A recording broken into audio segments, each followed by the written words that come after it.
Good afternoon, my name is Preya. And my name is Lauren, and this is UCA News. Coming up, we'll be looking at the Ashgate Gallery, Artists in Residence, road safety and the arrival of spring. It's difficult for young aspiring artists to get good exposure for their work these days. A small gallery in Farnham prides itself on having a campaign to help young artists get the much needed exposure they so crave.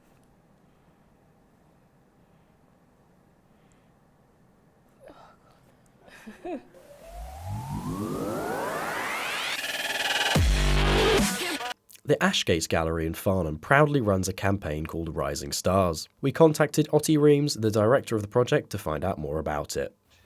Rising Stars is targeted for students, recent graduates, and those who have had a career break for, a good reason. For instance, have started a family, have been off sick since they graduated. From the gallery's point of view, this is an important exhibition because it connects to our roots and it connects to the way we work with artists and how we want to launch their career. So I suppose the title of the exhibition tells already something, The Rising Stars. As with any campaign, it's very costly to run, especially seeing as the artists involved are emerging and their work doesn't sell for the thousands of pounds like some more prominent artists produce. We've been working with the Bill Meyer Charitable Trust and it's been offering a small grant for the project for over many years now. And I think that's really important for us because sometimes when you work with emerging artists, as I said, they don't have a ready collector base yet. So you're always perhaps taking a risk as a gallery that needs to also pay overheads by bringing new artists to the gallery. Each artist leaves the campaign with a catalogue of their work. Otti explains how this is intended to help them in the future.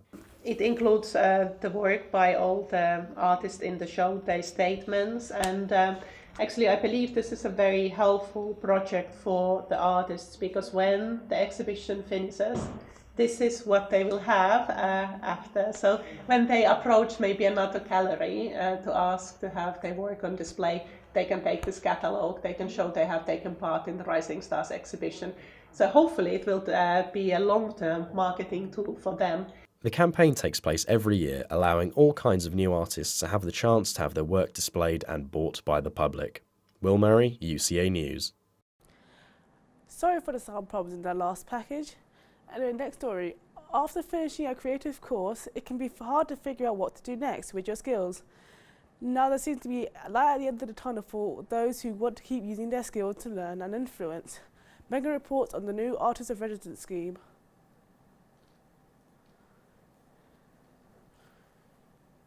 Artists, academias and curators are now being invited to work in premises such as studios, under university roofs, galleries and museums. This is called an Artist in Residence programme, which has brought many opportunities for both the artist in residence and the people around them. We spoke to Annette Mills, an artist in residence at UCA Farnham, who joined after completing an MA.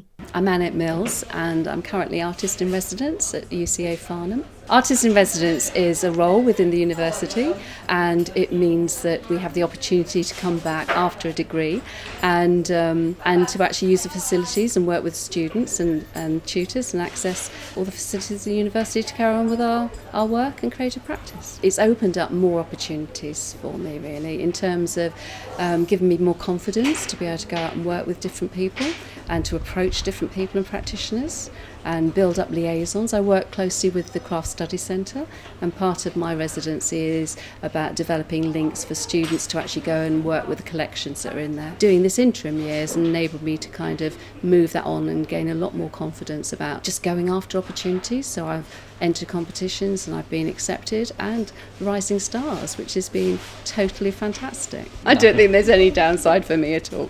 It's fulfilled all my expectations. For more information about becoming an artist in residence, Google Artist in Residence to explore opportunities. Megan Isherwood, UCA News. This Gallery Rising Stars competition brings all types of wonderful creators out the cracks of their discipline and into the world of art. This year the gallery saw everything from jewellery to sculptures, making the gallery a vibrant place. Angel Nathan spoke to the creator of Brick Yellow and Pigskin to find out more. Later we'll speak to Michaela Coleman and her competition piece, Angel Nathan and Lauren Webster reports. Pigskin. So my name is Sam. I work in a college for young people with disabilities, complex needs, and it does kind of feed into my work a bit. My work is very much about the idea of being in the body. So these pieces here are part of a larger body of work. This is Big Yellow and Chicken Skin, and they are kind of about being frightened of the outside world. So Big Yellow, when I was a child, if you were frightened of anything, they would call you yellow. And Chicken Skin is like being a chicken, but the texture of the skin is that sort of goose pimply, crawly kind of feeling you get when you're feeling anxious. So that's what they're about, really. They're made out of stoneware clay, and then this is a vitreous slip that's painted on, and this one is made out of porcelain with pink body stain in it, and then another vitreous slip with a low frit, so that it's caused it to do this. This is actually what would have been called a glaze defect years ago, but now it's quite fashionable to have this kind of surface. Yeah, that one's called Head in a Bin. And that one is me, really, sort of upside down with my legs in the air. In fact, I'm making a really big version of that at the moment for something that's happening later on in the year. I can't talk about it because it hasn't been announced yet. I was looking around at things to apply for. It's all new to me. I haven't done anything like this before. And it just looked like a really lovely gallery, and I thought, I wasn't sure that they would take my work because my work is very unusual. It doesn't sit comfortably with that kind of studio ceramics environment because it's a bit odd. So I was really quite surprised when they did accept it, but I'm very pleased. If you missed Sam's exhibition in Farnham, you can see it at the Business Design Centre in London on the 26th of June 2019, or head over to her website sam-lucas.com. This has been Angel Nathan with UCA News. My first collection was the overcoat, and I've been selected to an international jury fair with it. Rising Stars shortlisted with the same collection. All the time I have literature in my mind, and in a way my jewelry is meta-narrative. There is a writer, a Russian writer named Gogol. He, among his books, there is this short novel. It's a story about Clark, a very, very poor one, very bad dressed, who decided that maybe if he will have a new overcoat, people will respect him much, which happened really. I'm not going to tell you the rest of it because the story is so well written of Gogol. I will only spoil it if I tell you. This event, Rising Stars, is a bit more complex than the competition itself. Of course, they have more and more applicants each year. This year they received 109 applications and they shortlisted 30 artists. And it was good, I was part of something. Well, I felt validated because I make jewelry only this is the third year, so I'm not doing this for long. And I constantly need some guidance and some validation. I know that I have a lot to learn again. You can check out Michaela Common's work and others at the new Ashgate Gallery, or visit their website to find out more about the Rising Stars event. Lauren Webster, UCA News. A range of factors are crucial in creating a strong community feeling at the universities across the country. There will always be unsung heroes.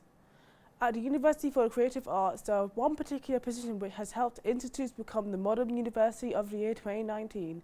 Adam Jones reports. When you think of categories of people who make up a university, you might think of students and lecturers. Whoever you think of, it's highly unlikely that you'll think about artists in residence. However, the University for the Creative Arts has provided the opportunity for a select number of past students to fill this role. I went to the Farnham campus to see what this is all about. I'm Annette Mills and I'm currently Artist in Residence at UCA Farnham. This is a role within university. It gives people the opportunity to come back to the Modern University of the Year to work with students and staff, so they can focus on their specific subject area. Her creativity has been inspired at UCA. Well, it's a fantastic place to be. I mean, in terms of access to the tutors that we have here, who visiting tutors and our own professors who work with us. Facilities are amazing, so we can just kind of easily use any facility that we can be inducted into the areas, and it's just a vibrant place to be. It's really exciting to work here.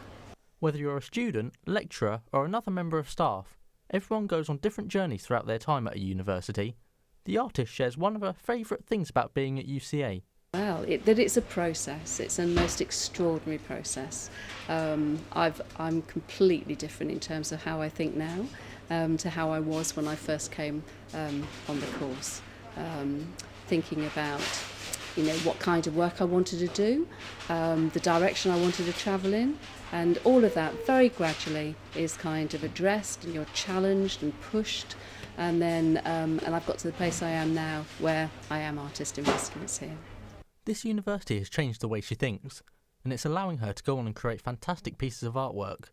Do people like Annette get enough credit for the part they play within the student community? They deserve all the plaudits they receive. Adam Jones, UCA News. The numbers are increasing in road accident injuries, and a lot of them may be due to one simple thing: seatbelts. Prayer Spirit reports. Road safety. The methods and measures played out in order to prevent road users from being severely harmed or killed. Seatbelts are designed to help secure people into their seats during a crash in order to prevent and decrease injuries from occurring. In the UK, passengers as well as drivers are required to wear a seatbelt, with the only exception being a medical exemption certificate. Despite this law being placed, making it a must-have for drivers to wear a seatbelt, there are still people who tend to turn a blind eye when it comes to this law. The Surrey Police on Twitter decided to do a poll to see how many people were actually wearing their seatbelts, saying how they wanted to ensure people were aware of the importance of doing so. As you can see from the results, 96% of people stated how they were obliging the law, but how much of that is really true? I decided to speak to members of the public to see whether they believe wearing a seatbelt is important or not. I always wear a seatbelt. I think it's very important. I don't want to get fined. I think that if I don't wear a seatbelt and I go out, I put my life in danger. I'm very confident in the way that I drive, but you never know who else is out on the road. It's for your safety. If you want to be safe, you wear it. If you don't want to be safe, if you want to die, just don't wear it. But just say, if my sister wanted to lift down to the train station and she's not wearing a seatbelt, I don't drive. She doesn't go to the train station. She can walk effectively. So I always make sure that other people wear seatbelts as well as myself.